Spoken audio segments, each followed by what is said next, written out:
ठाकुर जी अब धीरे धीरे 3.5 वर्ष के हो गए और जैसे ही 3.5 वर्ष के भय महाराज, मानो जैसे उनके शरीर में स्प्रिंग एक्टिवेट हो गई हो। इतना ऊधम मचाते हैं, इतना ऊधम मचाते हैं, पूरी गोकुल की नाक में दम कर रखा ठाकुर जी ने।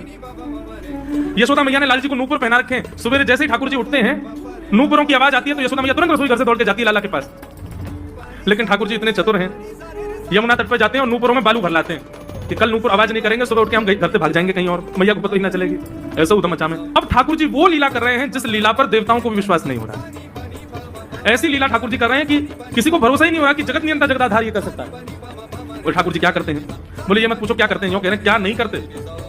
जो माता पिता अपने बालकों को बहुत उद्यमी समझते हैं, बहुत बड़ी कृपा है ठाकुर जी की कि आपके घर ठाकुर जी जैसे उद्यमी बालक नहीं है। ऊधमों के सिरमौर हैं ठाकुर जी। कैसा ऊधम मचाते हैं? नहा धो करके ठाकुर जी सवेरे तैयार होते हैं, सबसे पहले गैयाओं के पास जाते हैं। मैया कहवे लाला नहा धो के सबसे पहले गैया को प्रणाम करवे जा, गैया को स्पर्श कर फिर कछु करियो। ठाकुर जी गैया को प्रणाम करने जाते हैं। जैसे देखते हैं कि कोई गैया बैठी है तो ठाकुर जी कहें अरे अरे मैया या गैया को आलस आ गया, या को आलस दूर कर दूं। तो बैठी हुई गैया के ठाकुर जी सींग पकड़ लेते हैं और सींग पकड़ करके अपनी ओर खींचते हैं, दूसरी तरफ से सींग बलराम जी पकड़ लेते हैं और ऐसे सींग पकड़ करके ऐसे